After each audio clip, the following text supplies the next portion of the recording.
This is for the leaders, the visionaries, the hope bringers, kindness instigators. This is your place to get loved, poured into, activated, and inspired. Good morning. Welcome to Fireside Friday, May 29th. It's so good to be in this space. And I was struck also just as I was sitting with what's coming for Fireside today, and I just found myself in really deep gratitude for holding this space with you, for being in this energy with you, for those who are here with me, and then those who are also listening. Um, I'm just, I'm really grateful to be um, a person who gets to be part of your life. It's not lost on me. It is an incredible gift, and I am just cherishing this fact. So I appreciate each and every one of you. Um, and I love being here. Sometimes too, I wake up and I'm like, I don't know what we are going to have today. Today was actually one of those days I felt kind of pulled in different directions, but nothing very specific. And so I ended up, I've got a card pull for us today, but I did three decks. So each different card is from a different deck. Um, and there are some themes that we'll see as I tap in and pull out, and we'll see what else comes through when I read them back. I have some things for each one, and I'll put up an image for us to take a peek at to see kind of where you might feel aligned or pulled towards to see what's here for you today. Um, but I did just want to take just a moment. For those of you who listen regularly, I did get a couple messages. I was not here last week, and I got some really shocking news. My ex, Matt, we were together for about 6 years. He's no longer with us, and that, you know, I was reminded in great loss how much clarity that brings. Um, it just kind of cuts through a lot of the noise of life. It reminds us what's important, what's not. And as I was sitting with some of those things this morning too, there may be some of you who are also grieving elements of your life that are different than how you thought they would be. And it could also be loss. It could be losing a relationship, losing a job, losing a piece of your identity that you didn't plan on. But in each and every encounters we have, um, with loss, I feel like it is clarity for us. It is magnifying what is important and what was important, because I was just reminded over and over and over again that so much of life, we can get caught up in the distraction of all of the different things we need to appease or to please. And again, when we have these moments, these transitions, it really does bring us clarity. It knocks us to the side a little bit. If we're on a trajectory, it might cause us to course correct, or just, something that interrupts us. And I think that these moments are really, really important. And I do think that there is a gift inside of them, even when they're really painful, even when, especially when we weren't necessarily planning to go through them.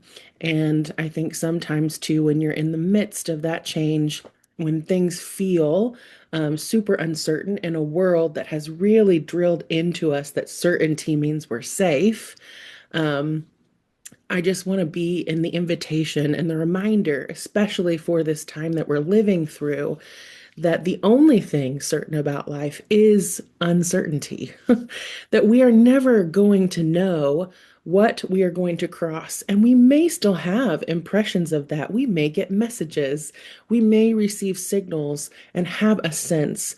But until we're there, crossing that bridge, going through that moment and that experience, we don't know what we might find. And I think that's part of the gift of being in life, that we don't know what's coming. And even when it's painful, even if it's not what we expected, even if the world around us is shifting and changing and things are falling apart and we might not know what's coming next, that even inside of these moments, we get to meet parts of ourself and grow in a different way. I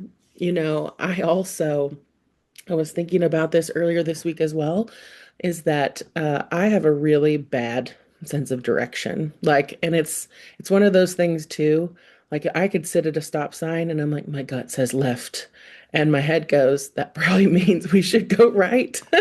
Because there's something in me that tries to deviate often. And sometimes I'll give myself that, even if I'm on a charted course of like, I gotta go left here. The map says right, but we're going left. I've started to embrace that more. My dad was the same way.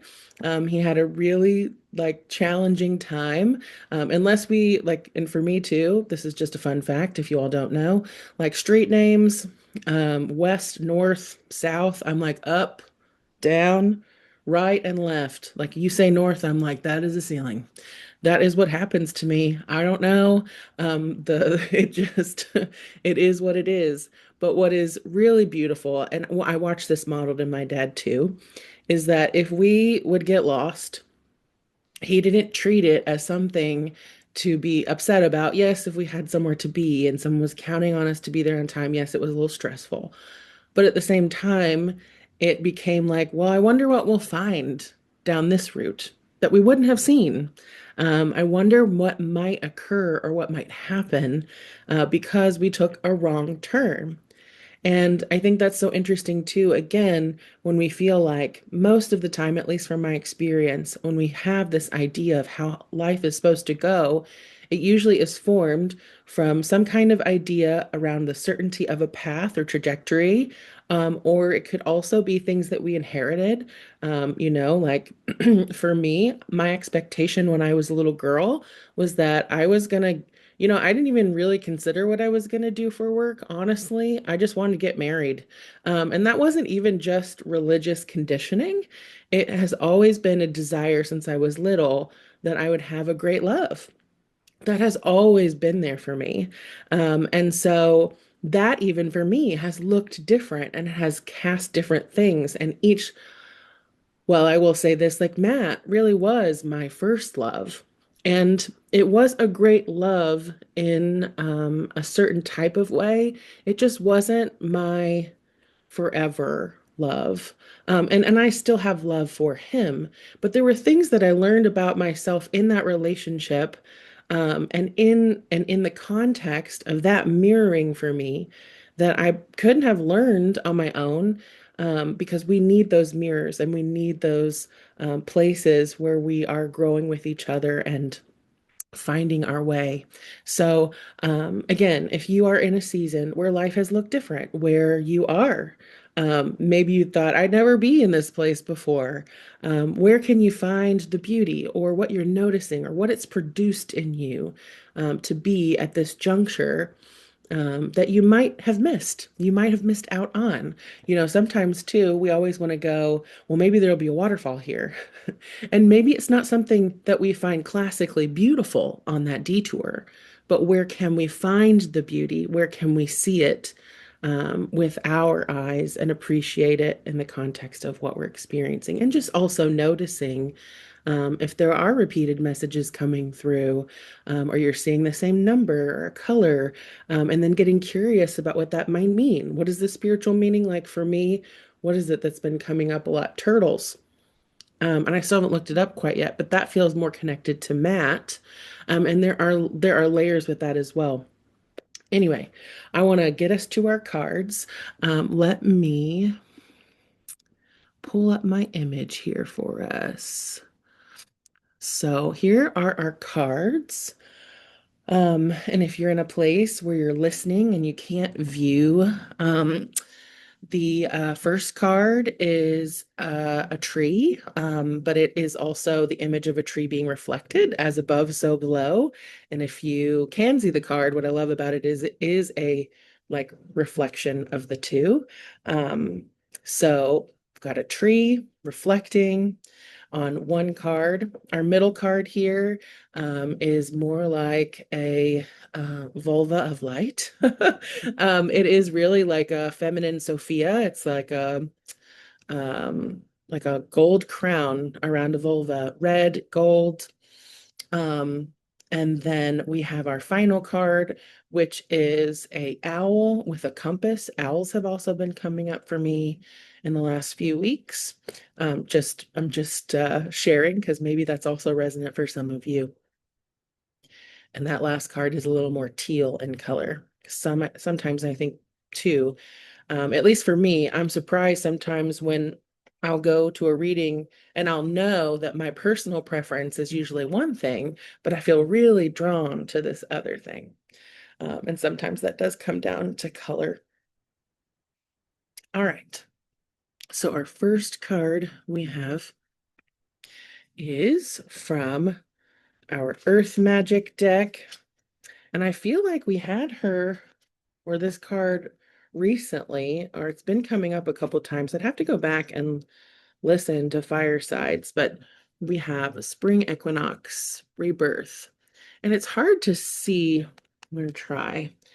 And here we go. I'm kind of getting closer. If you can see it, there's a lot of layers in this card.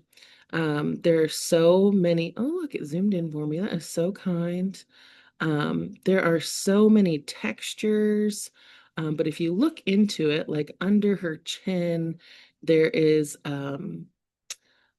like a nest. There is like maybe like a Luna moth or a butterfly. We actually do have an owl back here in the corner, which is kind of hard to see. And there are all kinds of patterns in here. It's trying to help me. Anyway, there's lots of rich color here, and just different patterns, and that will come through too. All right, so spring equinox rebirth, and this is from Earth Magic, an oracle deck. The spring equinox, also called the vernal equinox, occurs on March 20th or 21st in the northern hemisphere and September 20th or 21st in the southern hemisphere. This is the point where the sun crosses the plane of the equator and day and night are the same length across the planet. Earth Mother is pregnant and is birthing once again. Crops can once again be planted.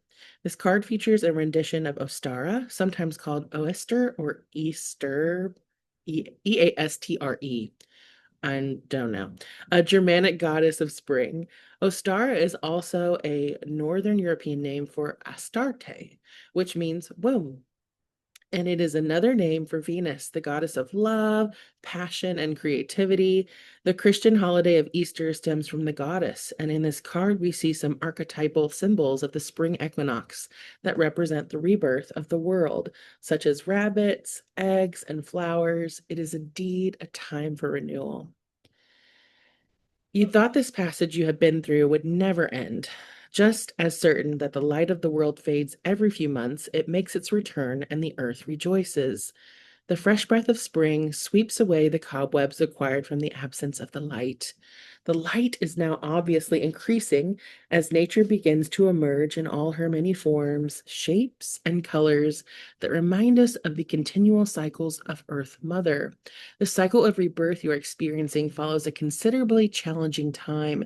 Any tears you may have shed have cleared the way for what has been gestating, which is now ripe and ready to emerge.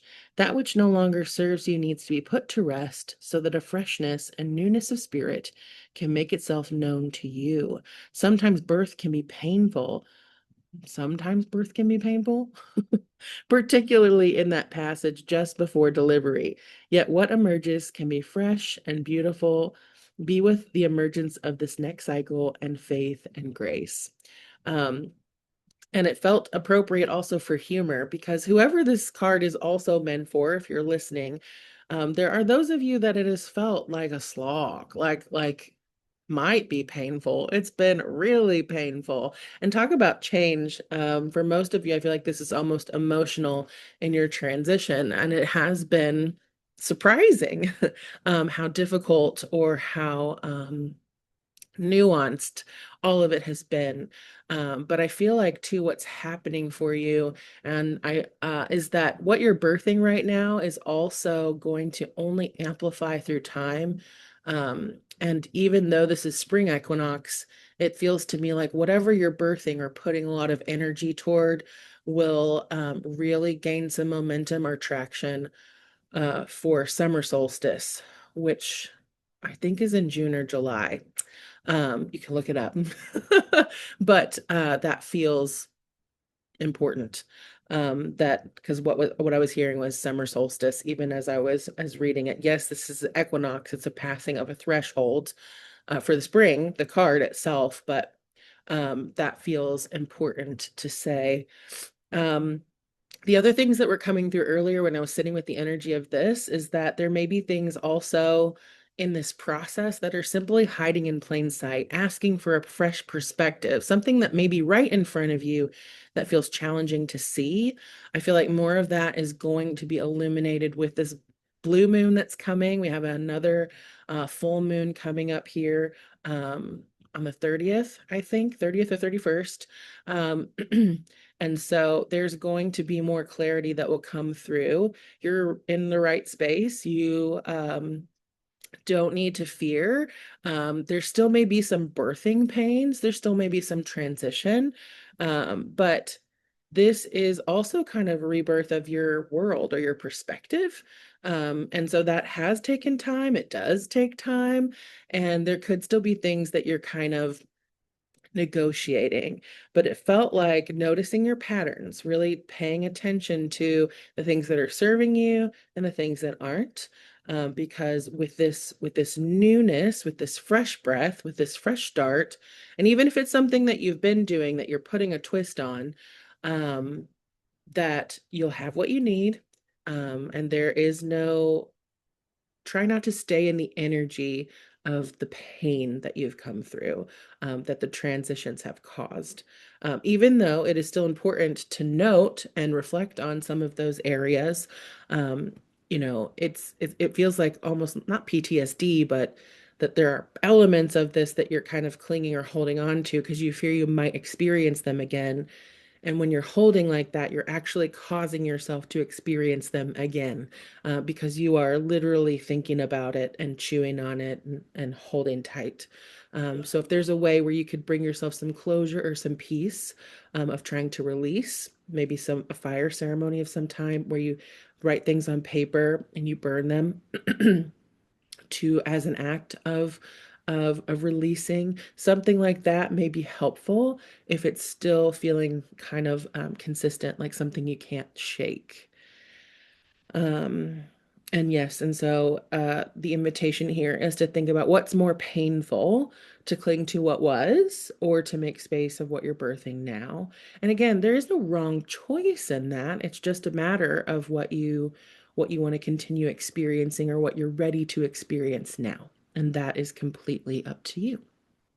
So that is our first card, Spring Equinox and Rebirth. And like I said, it's a really beautiful card. It's just challenging to see with all the reflections we've got going on.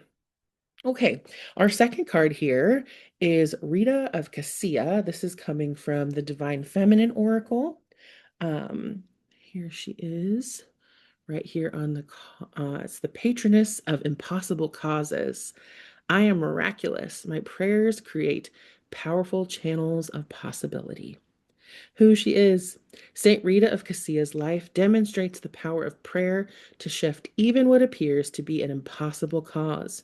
She was born Margherita Lotti in 1381 in Italy to noble parents. She is associated with bees because as a child it is said that they swarmed her but never stung her. And bees are symbolic of Mary and of the diligent work that must be done to gather honey or the immortal sweetness of Christ's love. Although Rita wanted to enter a convent, she was forced to marry Paolo Mancini and had her first child at age 12. Her husband was a wealthy nobleman who had many enemies in Cassia. Rita endured abuse and infidelities, but through prayer and kindness, she converted him to Catholicism. He then renounced the family feud known as La Vendetta. Even though Paolo had become a new man, a member of the feuding family murdered him for his previous acts. Rita's two sons wanted to avenge their father's death, but before they could, both died of dysentery. It's a lot of talk about building on the last card. A lot of pain in different ways, different kinds of transition and dealing with some loss. After the death of her husband and sons, Rita wanted to enter the monastery of St. Mary Magdalene in Cassia. Hang tight. I've got some tears coming through. It's like a little incessant tickle. We had a little deviation. Okay. All right. After the death of her husband and sons, Rita wanted to enter the monastery of St. Mary Magdalene in Cassia. She was given the condition that her family had to reconcile with the family that had killed her husband before she could gain entrance. Rita prayed to her patron saints John the Baptist, Augustine of Hippo, and Nicholas of Tolentino to assist her in creating peace between the two rival families. The bubonic plague was ravaging Italy at that time and happened to take several members of both families. This was enough hardship that they agreed to relinquish the feud. Talk about an unintended consequence. They're like, we've had enough. Rita entered the St. Mary Magdalene Monastery at the age of 36. Catholic legend says that she was transported into the monastery by her three patron saints via levitation. And legend also relates that while she was meditating on Christ at age 60, a ray of light pierced her between the eyes. The stigmata remained there until her death of tuberculosis in the monastery in 1457. When your soul selects her card. Despite popular belief, St. Rita isn't about suffering or martyrdom. No, in this context, here she is about the miracles that happen when we choose to be steadfast about something or someone. This does not mean remaining in a situation that is harmful to us. It means knowing that we can believe anything is possible and that everyone is ultimately forgivable, because forgiveness isn't about someone else, it's about freeing ourselves. We might have to draw fierce boundaries and possibly never see this person again, but we can pray from any distance that a light larger than our own transforms them, that a love that's greater than we alone can hold and have for them might offer a new life. St. Rita is asking us foremost to never give up on what we want for ourselves, and she's suggesting that the path to what we desire is in our belief that it is still possible. We might not know how or when things will align for us, but we can participate in deep prayer, a bone trust that at some point, what we most desire will arrive. Soul voice meditation. What do I believe is possible for my life? An intention. I am miraculous. My prayers create powerful channels of possibility. Possibility, of course, was really coming through with this one. And again, the persistence to never give up. If you have been feeling like you have been pushing, that you have been working towards something, that you have wanted something, this invitation is to continue believing in what is possible and what you see possible. For some of you, because it has felt so long, it feels like also just take a breather, find some inspiration outside of you, and also lean into your community to reinvigorate some of this. And that could look like taking yourself on a field trip. Where do you love to go? What feels inspiring to you? What feels hopeful to you? Because part of that line, the path to what we desire, is in our belief that it is still possible. If we don't believe something is possible, we're not going to continue asking for it, working toward it, making space for it. Um, and this isn't about holding something perfectly. It's just about continuing to feed that fire. And so if you are feeling like you've lost some stamina, just take a break. And again, but put yourself in places that really do encourage and foster your spirit. I'm seeing the image of water too. For some of you, water may be very grounding. It may feel purifying or just refreshing. Get close to that. Find a place where you can be next to it. Also peaceful. For some of you, it feels like there's also a lot of noise, and that could be part of what's creating that feeling of I can never get there, or it's not happening. And it's still from that other card. It's the theme of perspective was also coming up for me as I was thinking about this morning. So really challenging, what am I holding? Am I feeling good in the energy I'm holding around this? Because sometimes we get bitter and we get frustrated that something isn't going the way we thought it would. And there could be also just several of you who are listening who are like, like, I am done. I'm ready to throw in the towel on this. But keep believing in that possibility. But that means also, like I said, give yourself what you need to continue believing that, to continue leaning into that. And I mentioned community. It could be also the mirrors around you who reflect your beauty back to you. What do people see in you? How has your resilience to stay true to the thing that you want to bring or are bringing also showing up and encouraging people around you, even in that pursuit? And on top of that, just a reminder too, your community doesn't have to be your friends and people in the physical. It can be your guides and your angels and those on the other side who are protecting you and who are along for this journey with you. Your team, your soul team, who's surrounding you on this path. So you can ask for what you need. Ask for a specific sign or symbol, or notice again what's coming up. I mentioned that earlier. It feels important now. If there's something consistently coming up for you, wolves, that came to mind just now, something that is persistent for you, then start looking at what are the spiritual connotations of this thing? What am I being invited to? And there could be a list of things, but just notice what kind of comes forward. And again, same from that rebirth card, patterns, like looking for those patterns, finding them, letting them be reminders. If any of you have watched the Testaments I was also thinking about this. We just watched the season finale of the first season, and I was actually struck by this. I'm not going to spoil anything. But when you have situations where you don't know the outcome and the odds seems like the deck is stacked against us, or the rules that are in place don't seem conducive to the things we want to birth or bring or believe in, um, that is part of the requirement of bringing it forward, is your continued belief in them.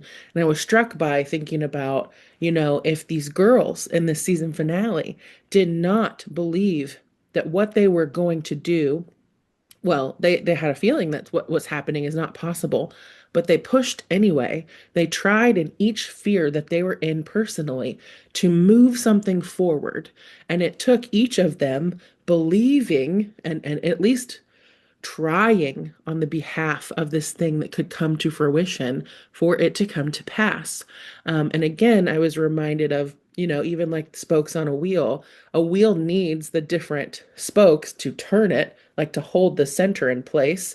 And we each are turning that wheel collectively each and every time we are believing in what we see possible for the world. Keep believing in what you want to see and that it's possible, because it is. Um, and even now, I'm being reminded that this also is part of how we build that strength and the resilience and the internal understanding. This is part of something I'm here to do or bring forward. So some of that resistance is for you too. It's not all like, oh, fun, another mountain, like, or however it's feeling in our spirit. Like, again, and some of that energy just gets to shift. What a beautiful chance to climb a mountain, to see what's along the path, to get to the vista that we're headed toward, and see what's on our way that we didn't quite plan for. And also, when we are headed a mountain or hike, and again in those transitions, those things that take us off our path, What have we found? What did we find that we wouldn't have found any other way? So again, we are in charge of that narrative that's going on inside of us and the story that we're telling. Okay, final card is from other way. Angels and Esther's, Angels and Ancestors Oracle cards. And we've got the final card here is a warrior. Be fearless and stand strong. Be fearless and stand strong. You know, it's interesting, and I knew this was going to happen, but it's like, again, we're just building. This is part of a consistent message for all of us, and there's going to be elements that stick out in the readings of the card for each of that you chose. But I just, all of it is such a beautiful build in ways that I couldn't have planned, right? It just came together. So be fearless and stand strong. Message: don't back down. Make your opinions heard. Don't settle for second best. About a warrior is anyone who is ready and willing to know themselves and do what needs to be done in order to get where they want to be. In this deck, the warrior embodies fierce primal love, the warrior within, the energy you can call on to protect yourself. Even if you don't think you love yourself, if you are exposed to a situation that could be harmful or dangerous, the steps you take to protect yourself are in fact acts of fierce love. Although the warrior in this card is surrounded by darkness, he is one of the light. The warrior within is made of light and has the capacity to shine even more brightly when facing darkness head on. If you're experiencing fear at this time, know that this means whatever is going on is important to you. Whenever you feel fear, you are on the verge of something big, perhaps a massive breakthrough that is going to really help you move forward. If you have a situation on your hands where you have to face someone or something that's been unsettling you, know that you are being guided to call up your inner warrior. Don't falter and don't be frightened because you have the energy to protect yourself now and at all times. One of my favorite parts of the reading of this is the warrior embodies fierce, primal love. This warrior within you, this thing that beats inside of you, you are made out of primal love.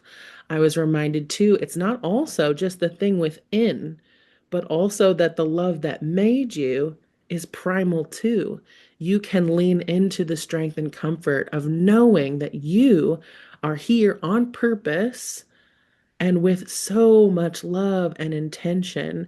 And so, if you are feeling afraid, if you are feeling challenged to hold the boundaries of whatever it is, to enter into a difficult conversation, just know that that's for you. It's you are also, again, supported and guided.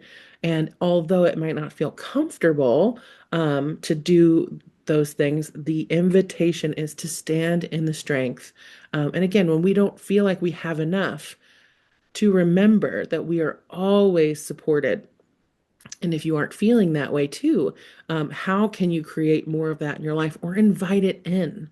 It could also just be a question of how, and letting that really just sit and you start noticing where can I invite more of that into my life? Um, there is an element to all the cards as well. This one feels pretty straightforward, okay? But there's an element for all of this that in order to also receive signs or noticing and leaning in, there's an element of inner trust. If you don't trust yourself, and it's okay to doubt, it's okay to not know. And most of us have grown up in such environments that have taught us to distrust ourselves. Um, but what ends up happening when we do that, and we have moments like this, when we second guess ourselves, and there's even lessons and invitations in that, you can't get it wrong. Um, but I feel like there's also just to remind you, like you can be trusted. Your discernment is always there, and it's going to again remain so important as we continue for the rest of the year and into 2027 that you know how to ground and center yourself, taking yourself on field trips, getting yourself next to an element, water, nature, being in places that call you back to your true essence and where you can be held in the energetic frequency of that primal love. So nature is a huge one. Um, is that is that again that you get to lean more into the trust of yourself, even when your family of origin doesn't understand, even when your boss doesn't get it, even when your partner might not understand it. Continue to follow that inner knowing, and again, to believe the path of what we desire is that the path to what we desire is in our belief that it is still possible. Okay. And that is part of that inner trust and inner dialogue. You can be trusted. You can be trusted. You are living at the seat of your life and continue to build and foster that dialogue and lean in there. It's important. It's so important. And that's going to continue to help you feel more grounded and regulated for the things that are going to continue coming and changing and shifting. Remember, the only thing consistent about life is that it's inconsistent, right? The change. Um, and even now, I'm reminded of that Gandhi quote, be the change you want to see in the world. Be the person of peace, of grounded presence that you long for. Find that in you. Create those spaces for yourself, and lean into spaces and offerings that bring more of that for you. It's been so wonderful to be with you today. Again, thank you so much for being here. Love you so much. I'll see you next week.